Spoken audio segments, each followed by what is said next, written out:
Did you know that embracing your imperfect body can free you up from diets and exercise?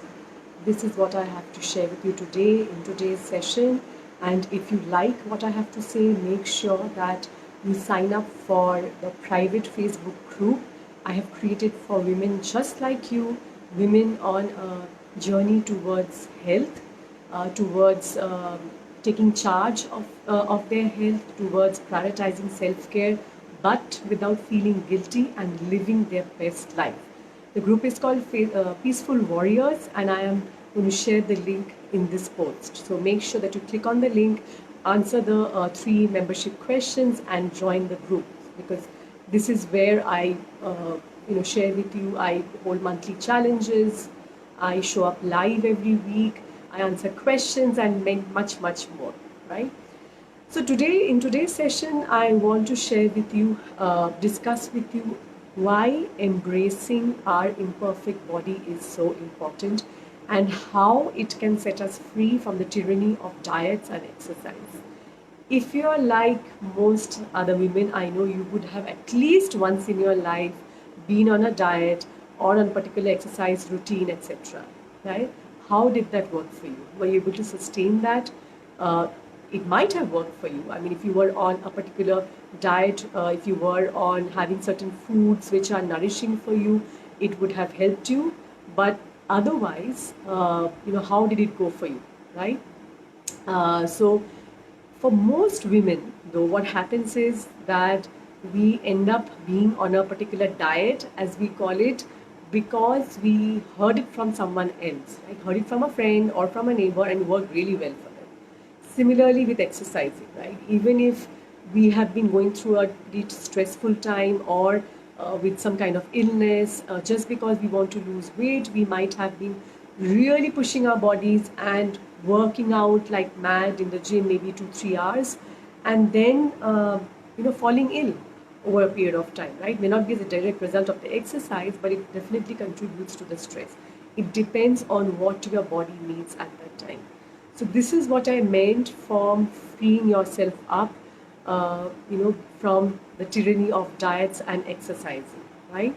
And it all starts with embracing your imperfect body. Because let's face it, right?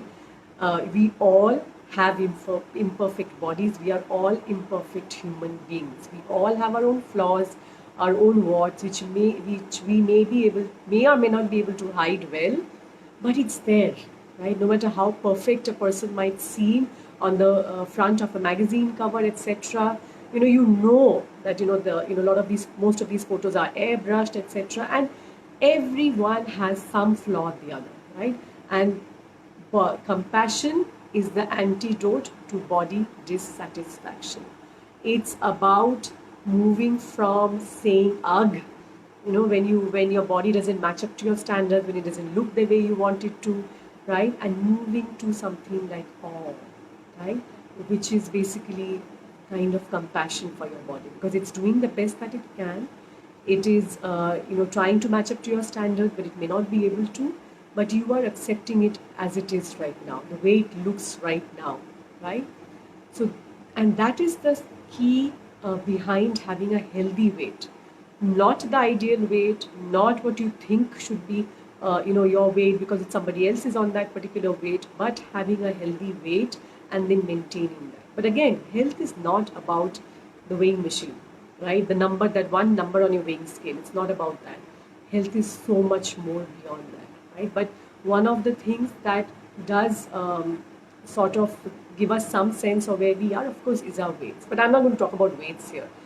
It's actually much beyond, the it's about actually having the balance between food, exercise, and rest. Right? All three are so important and so critical. So this balance between all these three aspects of health is what sort of determines whether you are creating health or moving towards disease, right? And that's where in embracing our imperfect bodies are so important, because that's what helps us to not only create good health but also sustain it over the long run. And self care is that aspect of our health which is within our control, because many things are not in your control. Like, for example, this COVID pandemic is not in your control, right? Even if you try your best, even if you're very careful, you know, some people will land up with COVID, right? But what is in your control is where your energy should be focused on, which is your own self-care, which is taking care of giving your body the nourishing foods that it needs, which is giving your body the rest that it requires every day. And it's not about doing this from time to time, it's about being consistent and being regular, because you cannot store health, right? You cannot do this for a period of time, say for 3 months of the year, and then say the remaining 9 months I will live off that health that I have created. It doesn't work like that. You know that. So, self care is that aspect of health that is within your control, and it is even more important in today than it has ever been before in your life and in my life too, right? Given the current situation that we are in, and again, by prioritizing our own health, our own self care, it doesn't guarantee us from anything. Like, just in life, there are no guarantees. But yes, it definitely helps you to bounce back faster. It might help you to deal with it better because you're building resiliency. And when you're doing it for yourself as a woman, you're doing it for your family, you're doing it for your kids, and that is where the ripple effect lies. So think about it as not doing something only for yourself. This is something that is going to have a ripple effect in your own family and in your community, which is exactly where I am right now. When I started on this journey as a mother first and then as a health coach, right, I have not only changed the health of my family, but now my clients, and now through communities like the Facebook group that I mentioned, which is the Peaceful Warriors, I'm also changing the lives of other women like you. Like, if you're watching this on replay, you know what I'm talking about, right? And so, once again, embracing the body that you have today is important, and maybe thinking of it in terms of today's body, right? It helps sometimes to think of your body as a separate identity and think about how you would treat a friend who's going through some troubles, right? So if you think of a time when your friend was struggling with either some health issues or any other issues for that matter, how did you speak to that friend? What words did you use? What phrases did you use? How did you show up for your friend? How did you show your love and care? Right? The same way, if you are able to see your body as separate from you, at least for a while, it helps to sort of think it through as to how you would show up for your own body, right? So, and then it all starts with embracing your body like it is today, like just like you would with a friend. You would not put your friend down, you would not berate them for their imperfection, but you would embrace them and then be there for them. So that's how it is with your own body, and that's what you need to do. And that's how you free yourself from the constant cycle of diet and exercise. Because what happens is, by first embracing your body with compassion, your imperfect body, and then learning to tune it to its needs and trusting the messages that it's sending you. That's how, and taking action, right? It's not just tuning in and then forgetting about it. It's about taking action. As you do this on repeat mode, what happens is that you are never going to get on a diet just for the sake of dieting. You're not going to do an exercise for the sake of exercising. You will know what is working for you, what suits your body. You will experiment, of course, which is a good thing. I keep experimenting with different foods, with different exercise modalities and other things where my health is concerned. And it gives me so much of valuable information, right? But one thing I do not do is diet for the sake of dieting. That's because somebody's told me vegan diet is good for me, or you should turn vegetarian, or you should only have meats because it's keto is good. So it's not about that. I know what suits my body when, but it's something that you have to do for a period of time to understand. And I have come to trust those messages, like to trust myself. Trust can only build when you're doing this again and again and again, right? Initially, you might be a bit hesitant to go against the conventional norms or what you hear from others, because this should be good for you, right? It worked for so and so, so it should be working for you also.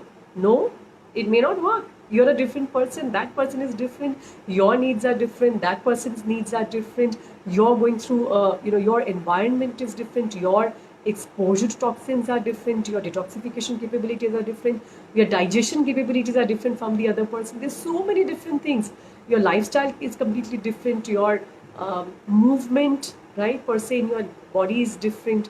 How can you have, similar needs? You can't, right? So over a period of time, as you learn to embrace your body with compassion, as you learn to be okay with all your imperfections, and I'm talking about right now physical imperfections, or even when your body doesn't match up to your standards in terms of performance, etc. As you embrace that, you are actually slowly opening up to hearing all the messages that your body might be giving you, and that frees you up from exercising and dieting, right? Because then you are not dieting anymore. Then you are just having foods which nourish your body, which your body needs right now, right? So I'm never on a diet, right? I might tweak my diet from time to time, but I don't need to go on a diet particularly, right? I don't need to do one particular sort of exercise just because somebody has been working on in the gym for 2 hours. I know I need to move my body more at times, and I tweak my exercise, but it depends on the situation. I'm able to forgive myself. I'm able to learn from mistakes, if whatever mistakes that I make with regards to my health. But I'm constantly learning and constantly tweaking and fine tuning, and that's what you need to do too. And this frees you up from the right diet, from the right exercise, to doing what is best for your body, right? So again, this is what, so today, in today's session, what I wanted to share with you is that your imperfect body needs to be treated with compassion, right? And compassion is the perfect antidote to body dissatisfaction. And learning to listen to the messages that your body giving you and taking action is what builds trust, so that you can sort of keep on sustaining the health that you create. And once again, if you like what I have to say, make sure that you join the closed Facebook group, Peaceful Warriors. Link is shared below.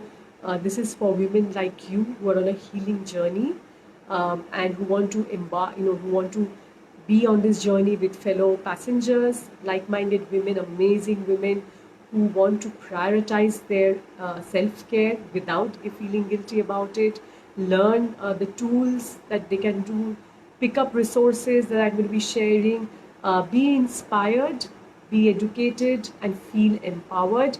Make sure to join. Right? I'll see you again soon.